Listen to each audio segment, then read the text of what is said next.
Assalamualaikum warahmatullahi ta'ala wabarakatuh.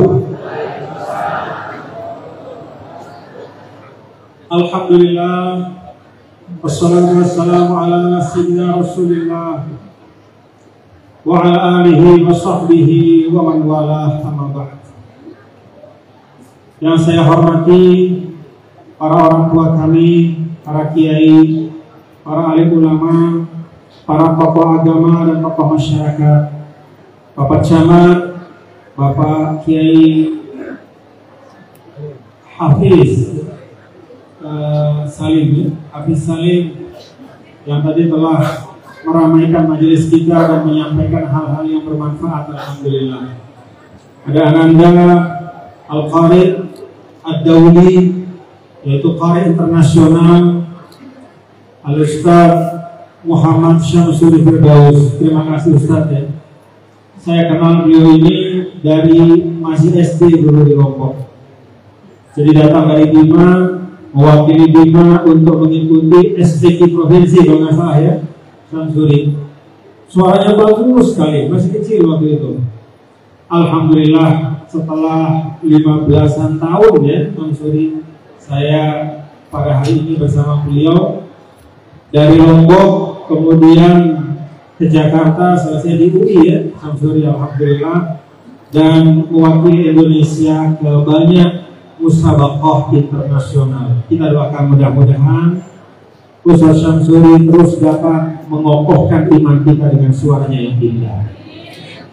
Ada juga di sini jauh-jauh datang dari Lombok Bapak Dr. Tuan Guru Haji Najmul Akhyar. Beliau ini Bupati Lombok Utara. Lombok Utara itu tempat wisata yang paling indah di Lombok. Ada 3 gili, namanya Gili Terawangan, Gili Air, Gili Minum, itu adanya di Lombok Utara. Mudah-mudahan Bapak Ibu bisa bersilaturahim kepada kami nanti, datang kepada Pak Bupati ya, menikmati keindahan dari Lombok dan Lombok Utara secara khusus. Para kiai dan seluruh bapak-bapak ibu yang tidak dapat saya sampaikan, sebutkan satu persatu, semuanya saya hormati dan saya muliakan. Panitia pengajian, panitia maulid yang juga saya hormati dan saya banggakan. Alhamdulillah, saya tadi duduk di rumah Pak siapa tadi ya? Pak Haji Firdaus. Ya. Saya menikmati betul nasyid-nasyid yang dibacakan oleh anak-anak kita. Setelah itu di masjid ini juga saya dan kita semua tadi menikmati bagaimana Al-Ustaz Kiai Hafiz menyampaikan keindahan Islam. Lalu Al-Ustaz Muhammad Syamsuri Firdaus juga menyampaikan kepada kita keindahan Al-Quran. Bapak-bapak Ibu, saya pikir rasanya cukuplah ya nikmat hidup kita. Rasanya sudah cukup menyenangkan hidup kita kalau hari-hari kita dan waktu-waktu kita dapat terisi dengan hal-hal seperti ini. Dunia ini Bapak Ibu mau dianggap sepanjang-panjangnya, tapi ternyata pendek. Kemarin 2 hari yang lalu saya mengantar sahabat saya alumni Kairo, namanya Haji Abdul Manan MA, Tuan Guru. Sehat, bahkan sehari sebelum beliau wafat masih sehat. Tiba-tiba Allah Ta'ala memanggil. Beliau orang yang berilmu, tertawanya itu masih terbayang di wajah saya, tapi tiba-tiba berangkat saja. Itulah dunia. Jadi dunia ini tidak lama, karena itu kita pastikan di dunia ini kita menikmati hal-hal yang membawa kebahagiaan kita di akhirat. Salah satu di antaranya, bapak-bapak dan ibu, dulu seorang sahabat, tidak disebut siapa namanya, karena dia orang biasa.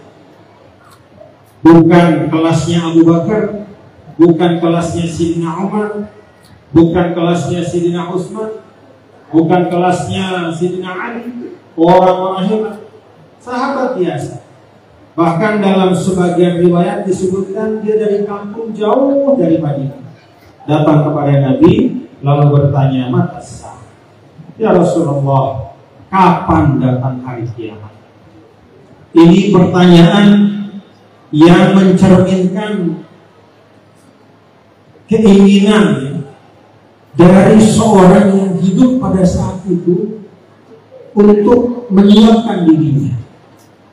Dia tahu mana yang penting di tengah-tengah kehidupan yang ada, karena dia beriman terhadap akhirat. Dia tahu harus siapkan diri dengan persiapan yang terbaik. Maka Nabi tanya kepada orang itu, Mada a'dad, apa yang kamu siapkan? Sahabat tadi menjawab, ma'adatu laha min kathiri salatin wala siyamin wala sadaqah walakin uhibbullaha wa rasulah. Saya gak punya banyak amal-amal yang hebat-hebat seperti sahabat yang lain.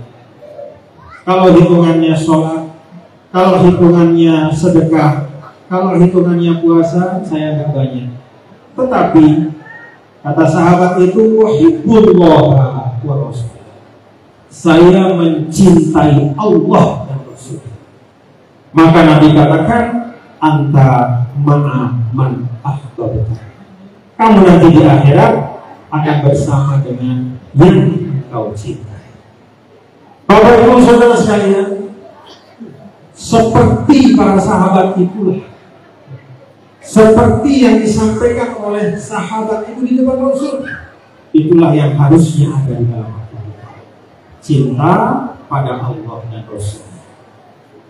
Dan sebagaimana Bapak Ibu Saudara sekalian, setiap rasa cinta itu perlu bukti yang nyata. Kita cinta pada Allah, maka kita upayakan untuk mengikuti tuntunan Allah. Kita cinta kepada Nabi besar Muhammad sallallahu alaihi wasallam, maka inilah bermaulid ini kita lihatkan sebagai wujud dari cinta kita pada Rasulullah sallallahu alaihi wasallam. Kalau kita berumah tangga, Bapak Ibu, seorang istri secinta-cintanya pada suami, suaminya tidak akan percaya kecuali kalau ada bukti. Seorang suami secinta-cintanya kepada istri, nggak bakal istrinya percaya kecuali kalau ada bukti yang nyata. Maka mahabbah yang ada di dalam dada itu harus nampak dalam amal yang nyata. Maka suami berusaha, suami berusaha. Tadi seperti kiai kita sampaikan, capek, lelah bekerja, tapi itulah bukti dia cinta istri. Dia cinta sama anaknya, maka dia bekerja, maka dia keluar dari rumah, maka dia mencari nafkah. Sampai di rumah pun kadang-kadang suami itu berusaha juga menunjukkan dia cinta pada anak istrinya. Dia peluklah anaknya, dia ucapkan kata-kata yang manis kepada istrinya, dia rayu istrinya, dia pujuk istrinya, bahkan dengan sesuatu yang kadang-kadang gak sesuai, tapi itulah bentuk cinta. Maka kalau seperti itu cinta kita kepada manusia, tidak mau hanya ada di dalam dada, maka seharusnya cinta kepada Allah dan Rasulnya juga harus lebih kita tampakkan dalam hidup kita. Karena itu Bapak Ibu Saudara sekalian, kadang saya heran, kalau sampai hari ini kita umat Islam masih berdebat tentang boleh apa enggak maulid. Kita umat Islam, sebagian dari kita masih berdebat boleh enggak memuji Nabi dengan pujian yang luar biasa. Padahal Bapak Ibu, pujian kita hari ini Kalau ada kiai ceramah di perayaan Maulid, lalu menyampaikan tentang keistimewaan Rasul, maka apa yang kita sampaikan hari ini itu masih jauh dibandingkan dengan para sahabat dulu. Ketika beliau menampakkan cintanya pada Nabi, mereka menampakkan sayangnya pada Nabi. Hari ini kita menyebut Rasul Shallallahu Alaihi Wasallam sebagai sang pemberi petunjuk. Kita puji Nabi sebagai jalan sampainya hidayah kepada kita. Dulu para sahabat sebagai nasihat Hasan bin Sabit, apa katanya? Khuliqta mubarra'an min kulli aibin ka'annama qad khuliqta kama tasha. Itu pujiannya Hasan bin Sabit. Wahai ya Rasulullah Muhammad, engkau ini benar-benar manusia yang tidak ada kekurangannya sedikit pun. Seakan-akan engkau diciptakan seperti apa yang engkau mau. Jadi Nabi itu diciptakan oleh Allah seakan-akan sesuai dengan kemauannya Nabi. Saking sempurnanya Nabi, saking istimewanya Nabi. Maka Rasulullah SAW sepanjang 23 tahun bersama sahabat tidak pernah ada satu tetes air wudhu beliau yang jatuh ke tanah. Kenapa? Karena sahabat berkeliling di samping Nabi dan membuka tangannya menampung. Jadi begitu Nabi membasuh wajahnya, itu air tumpahan itu ditampung oleh para sahabat. Itu ada dalam hadis sahih. Bahkan saking mepetnya, ya. Jadi Nabi itu nggak pernah sendirian. Begitu mau wudhu, sahabat langsung mepet. Saking mepetnya, di dalam hadis sampaikan kanu yaqtadiluna ala wajhi. Mereka hampir berantem gara-gara memperebutkan tetesan air wudhunya. Gak ada yang jatuh ke tangan. Bahkan mohon maaf nih bapak-bapak ibu ini namanya cinta. Memang kalau ukuran kita gak kebayang, apalagi orang zaman sekarang yang ngaku orang modern. Mata nohana binakhomati. Nabi itu gak pernah, mohon maaf apa bahasa Betawinya? Ya. Kalau kita agak apa? Lebih ya, ada kan kita kumpulin tuh, terus kita buang kan? Iya. Itu sahabat tampung dengan tangan, dihapuskan.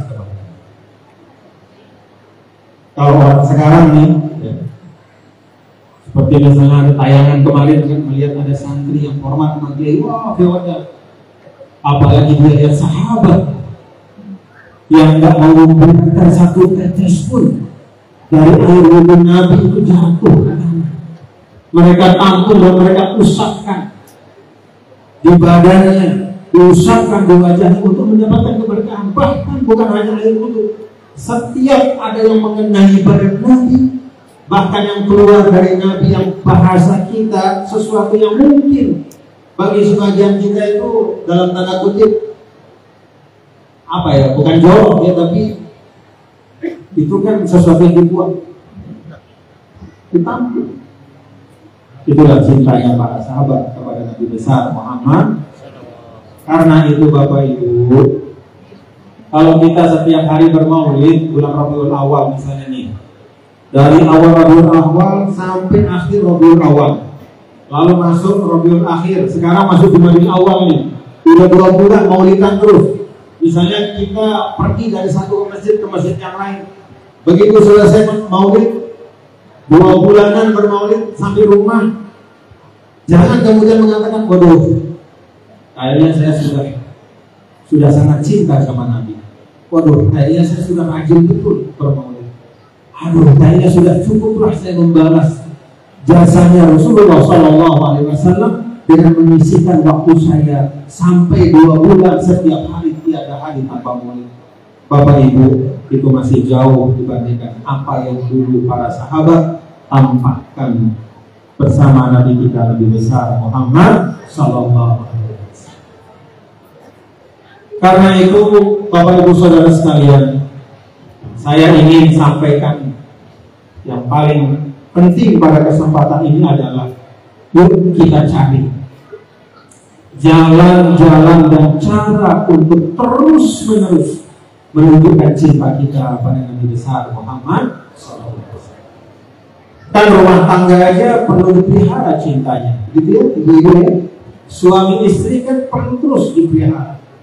Maka para suami berkreasi untuk terus menarik hati istrinya. Istri juga terus-menerus berusaha menjaga cinta dan sayang suami.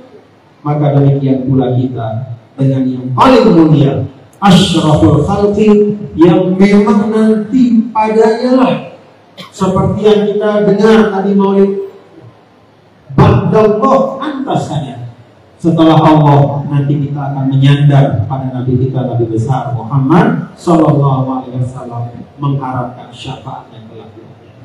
Karena itu Bapak Ibu, yuk mari kita setiap saat berusaha untuk memperbaharui cinta kita pada Nabi, menampakkannya dengan apa yang bisa kita tampakkan.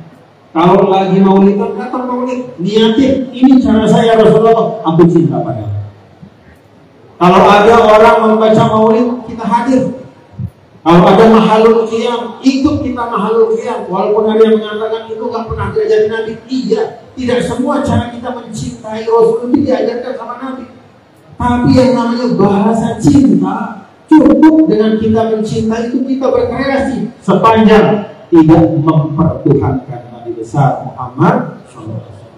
Silakan bapak-bapak mau puji Nabi dengan pujian apapun. Karena pujian kita juga dibanding pujiannya Allah itu masih jauh. Kalau Allah memuji Rasulnya, apa kata Allah? Wa innaka latahdi ila siratal mustaqim. Wahai Muhammad, engkaulah yang memberikan petunjuk kepada jalan yang lurus. Itu pujian Allah kepada Nabi. Jadi yang memuji Rasul Allah Subhanahu wa taala itu pujiannya enggak main-main sama Nabi. Coba di akhir surah Taubah, laqad ja'akum rasulun min anfusikum azizun 'alaihi ma 'anittum harisun 'alaikum. Akhirnya apa? Bil mu'minina. Hanya Rasul yang Allah pinjamkan dua nama dari Asmaul Husna langsung sekaligus. Rauf itu adalah bagian dari Asmaul Husna.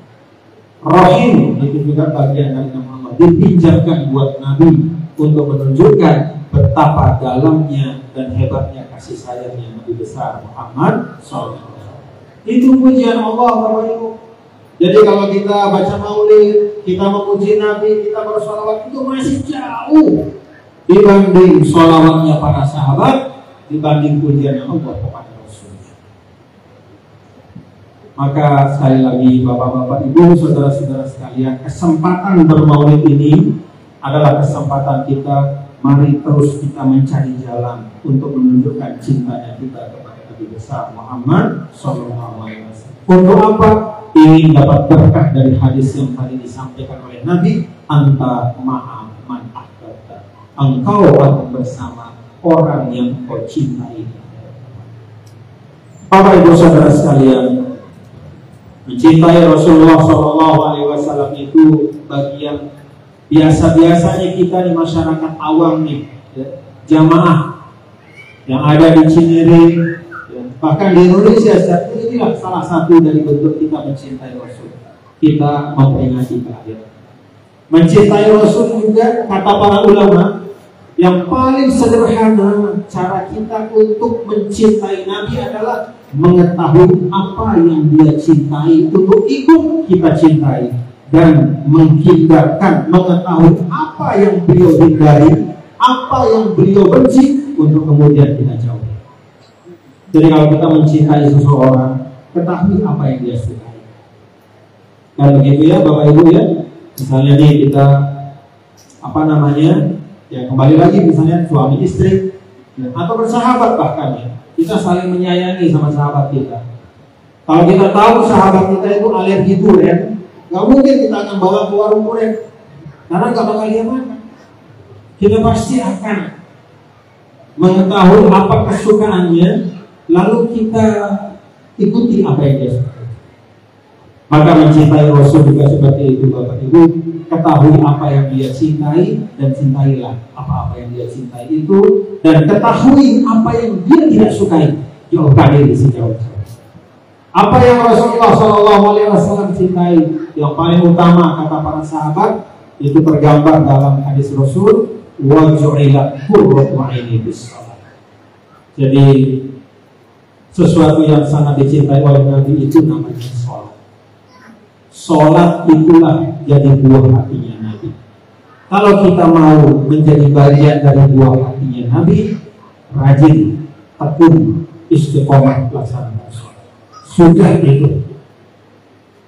Itulah jalan yang paling dekat, yang paling cepat untuk membersamai Nabi kita, Nabi besar Muhammad Sallallahu Alaihi Wasallam.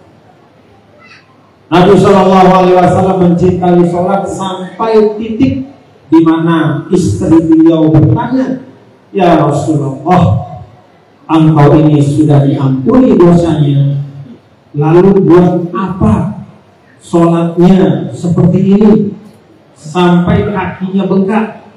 Kata Rasul, inilah caraku bersyukur kepada kita. Jadi Bapak Ibu, ya, pada jemaah sekalian, bagian dari cara kita mencintai Nabi besar Muhammad SAW, rapiin sholat kita. Lalu yang kedua, Rasulullah SAW itu disampaikan oleh Sayyidah Aisyah, yuhibbul fuqara wal masakin, mencintai orang-orang yang lemah, orang yang kurang, orang yang fakir, orang yang miskin. Nabi, kata para sahabat, ya tahabbaru ilaihi, selalu berusaha menghibur. Maka kepada semua kita yang ada di tempat ini, saya ajak akhlaknya Rasul, yaitu pembelaan kepada yang lemah.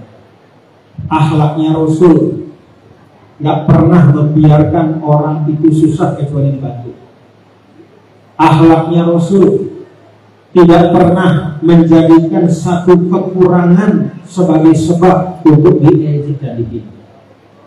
Kalau ada kekurangan sahabatnya, Rasulullah Shallallahu Alaihi Wasallam tutupi kekurangan. Kalau ada kelemahan sahabatnya, Rasulullah Shallallahu Alaihi Wasallam bantu sahabat yang lemah itu supaya lepas dari kelemahan. Maka di belakang Masjid Nabawi itu ada tempat diisi oleh 80 sahabat, namanya Ahlus Suffah. Kalau kita ke Raudhah, ada yang agak naik tuh, begitu kita masuk di belakang rumahnya Nabi itu agak naik begini.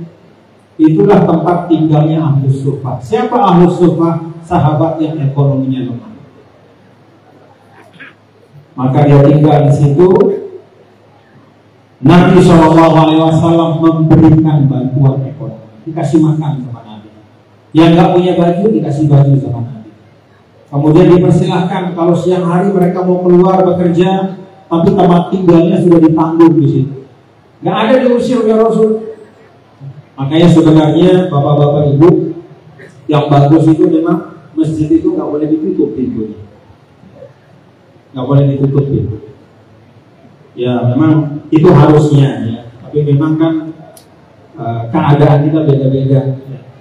Banyak juga gara-gara masjid dibuka, masuk ke dalam bukannya sholat, ya, malah tidur. Begitu masuk waktu Allahu Akbar, dia keluar pergi aja gitu, bukannya sholat. Ada yang begitu. Cuman sebenarnya memang seperti Masjid Nabawi yang pada masa Nabi kita Nabi besar Muhammad Sallallahu Alaihi Wasallam, yang lemah itu mendapatkan tempat perlindungan di masjid. Itu yang kedua yang dicintai oleh Nabi kita Nabi besar Muhammad Sallallahu Alaihi Wasallam, yuhibbul fuqara wal masakin. Yang ketiga, Rasulullah Sallallahu Alaihi Wasallam itu yuhibbu ahlal khair. Nabi itu mencintai orang yang suka berbuat baik. Maka dalam Al-Quran ada firman Allah Ta'ala, innallaha yuhibbul ladzina taqaw wal ladzina hum muhsinun. Orang-orang yang suka berbuat baik, Allah akan selalu membersamai.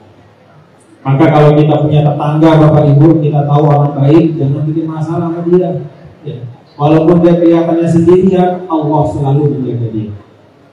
Kalau kita tahu ada orang ya, orangnya gak macam-macam, mulutnya terjaga, gak suka nyakitin orang lain, walaupun mungkin dia gak setiap hari ke masjid ya. Orang yang tidak setiap hari ke masjid bukan berarti jarang sholat. Kadang orang diam di rumah, dia tidak sering ke masjid, kecuali mungkin untuk sholat fardu. Dia laksanakan sholat sunnah yang banyak di rumahnya, ingin rumahnya itu berkah. Kalau ada orang seperti itu, orangnya tidak pernah nyakitin. Kita tahu berdasarkan persaksian dari tetangga-tetangganya dia orang baik, maka jangan kita bikin masalah. Orang baik dijanjikan oleh Allah Ta'ala, innallaha ma'al ladzina taqaw wal ladzina hum. Allah selalu bersama. Dan kata bersama di sini kata para ulama adalah ma'iyatul khassah. Bersama dalam arti apa? Dijagain sama Allah, dilindungi. Kalau ada orang baik lalu dizalimi oleh orang lain, walaupun dia yang balas, Allah yang akan balas. Maka kita perlu hati-hati. Nah, itu 3 hal yang dicintai oleh Nabi besar Muhammad SAW. Pertama, Nabi cinta sholat. Yang kedua, Nabi cinta kepada orang-orang yang lemah, fuqara, masakin. Dan yang ketiga, Nabi cinta kepada orang yang baik. Kalau kita ingin mendapatkan kecintaan Rasul, maka kita cintai apa yang dicintai Rasul. Nabi SAW juga benci kepada beberapa hal. Yang pertama, semua ulama sepakat bahwa salah satu yang paling dibenci oleh Nabi besar Muhammad SAW itu namanya kezaliman.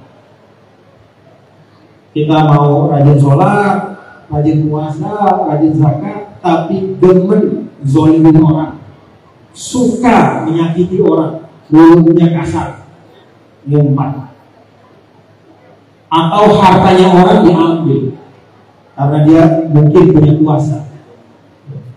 Kehormatan orang dirusak, harta orang diambil, maka otomatis kata para ulama, la tashfa'u anhu sholatu. Sholatnya yang banyak itu nggak bakal bisa menghilangkan mudarat, keburukan dari kezaliman. Itu babnya beda, bapak-bapak ibu. Bab sholat itu beda dengan bab kezaliman. Satu sama lain itu tidak bisa saling menutupi. Nggak bisa kita zalimin orang kemudian kita perbanyak sholat sunnah kita supaya kezaliman kita itu diampuni, apa kan bisa. Yang namanya kezaliman itu babnya beda. Kalau zalimin orang, minta maaf sama orang yang kita zalimi. Selama dia belum memaafkan, itu akan menjadi beban kita sampai di depan Allah Ta'ala. Bahkan itu yang membuat orang menjadi bangkrut di depan Allah. Banyak hadis-hadis sahih.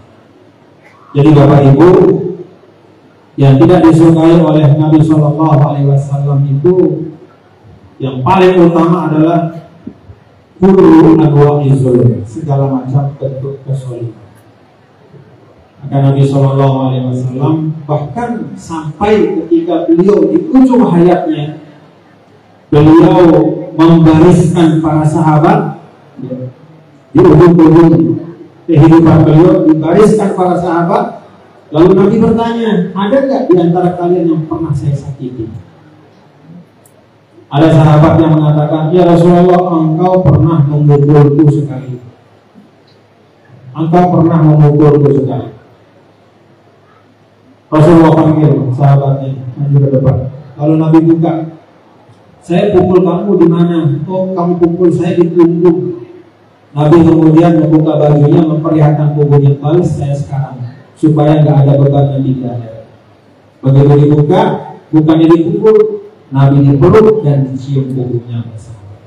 Kata sahabat, saya sengaja menyampaikan itu ya Rasulullah, bukan ingin membalasmu, tapi ingin menyentuh tubuhmu yang mulia.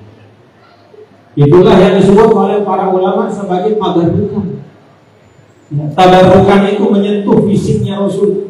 Dan karena Rasul hari ini sudah tidak ada, yang kita sentuh itu adalah ajaran dan sunnahnya. Maka setiap kali kita melaksanakan sunnah Nabi, sekecil apapun, masuk kamar mandi kaki kiri, keluar kaki kanan, itu sesungguhnya kita tabarrukan kepada Nabi besar Muhammad SAW. Dapat berkahnya. Nah, itu yang pertama. Yang kedua, banyak hal-hal yang Nabi SAW tidak sukai, tapi saya sampaikan dua saja. Yang kedua, kata para ulama, adalah sifatul ajzi wal kasal. Apa artinya malas dan merasa tidak berdaya? Bapak Ibu, kita ini di Indonesia kadang-kadang ya mungkin karena terlalu banyak hal-hal aneh yang kita lihat sampai akhirnya kita seperti putus asa. Emang Indonesia ini kayak begini, udah gak bisa berubah. Kita ini emang bangsa yang gak bakal bisa maju. Kita memang bangsa yang udah terlalu banyak kejahatannya. Dari ucapan-ucapan itu maka akan tumbuh sifatul ajiz. Nabi paling gak suka sifatul ajiz. Kenapa?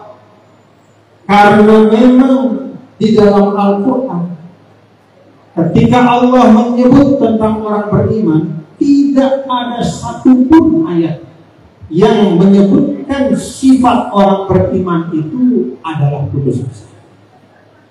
Tidak pernah ada sifat pesimis bagi orang yang beriman. Justru dalam Al-Quran semua penggambaran Allah tentang kita orang beriman ini adalah penggambaran yang penuh dengan semangat. Yastabshiruna binikmah yabtaguna fadlan min Allah. Orang beriman itu selalu berharap masa depan yang baik. Orang yang beriman itu selalu optimis menatap hari esok. Itu bahasa Allah. Karena itu ibu-ibu, bapak-bapak, saudara-saudara, sesusah-susah, seberat-berat yang kita rasakan, ya, sebuntu-buntu yang kita temui, tetap pelihara sifat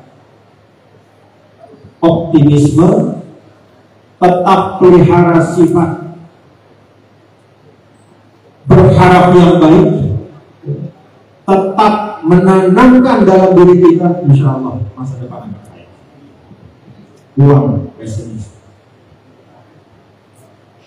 Rasulullah SAW di antara doa yang sering beliau sampaikan, yang beliau minta dilindungi ya, dari sifat-sifat tertentu, Nabi katakan Allahumma inni a'udzubika minal ajzi.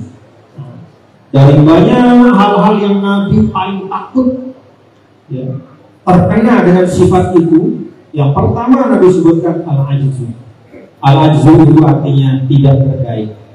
Al-ajzu itu artinya merasa lemah. Jadi Bapak Ibu, Allah Ta'ala dalam hadis qudsi sampaikan, ana inda zanni abdi in khairan fa khairun wa in syarran fa syarrun. Aku bergantung persangkaan hambaku. Kalau baik, saya kasih dia yang baik. Kalau buruk, saya kasih juga apa yang dia pikirkan itu. Jadi warga Cinere, ada Pak Camat di sini, dan kita semua, ya, warga Indonesia kita ini sudah 80 tahun usianya. Kita berharap insya Allah di masa-masa yang akan datang, bangsa kita akan menjadi bangsa yang lebih baik. Baldatun thayyibatun wa rabbun ghafur. Mudah-mudahan menjadi tempat yang diberkahi dan Allah Subhanahu wa taala selalu melimpahkan ampunannya kepada kita semua. Bapak Ibu, itulah yang dapat saya sampaikan. Jadi pesan saya kepada kita semua, termasuk pada diri saya, yuk kita cari jalan-jalan untuk terus mengikatkan diri kita kepada baginda Rasul. Jangan bosan, jangan merasa sudah cukup. Setiap saat kita cari jalan untuk bisa mendekatkan diri kita, mengikatkan diri kita kepada Nabi besar Muhammad SAW. Tabarrukan kepada beliau. Dan salah satu caranya adalah kita cari apa-apa yang beliau cintai, kita cintai apa. Kita cari apa amal-amal yang beliau suka amalkan, kita amalkan seperti apa yang beliau amalkan. Itu akan mengikat kita bersama Rasulullah SAW. Sebaliknya, hal-hal yang Nabi benci jangan kita lakukan, karena melakukan sesuatu yang dibenci oleh orang yang kita akui, kita cintai, itu menunjukkan cinta kita tidak tulus.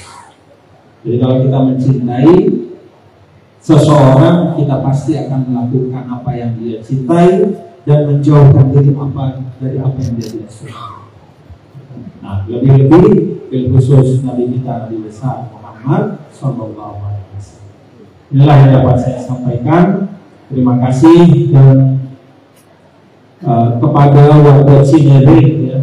Tadi saya ngobrol sama Pak Camat ya.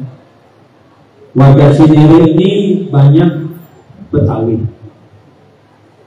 Kalau kita jadi orang Betawi, kita tahu persis bahwa orang tua kita itu mewariskan beberapa tradisi yang baik.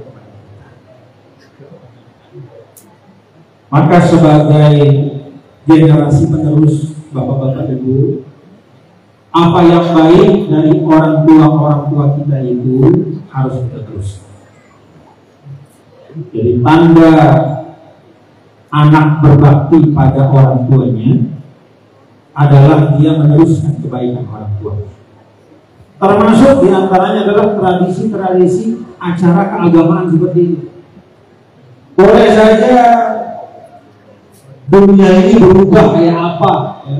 Udah berubah canggih modern.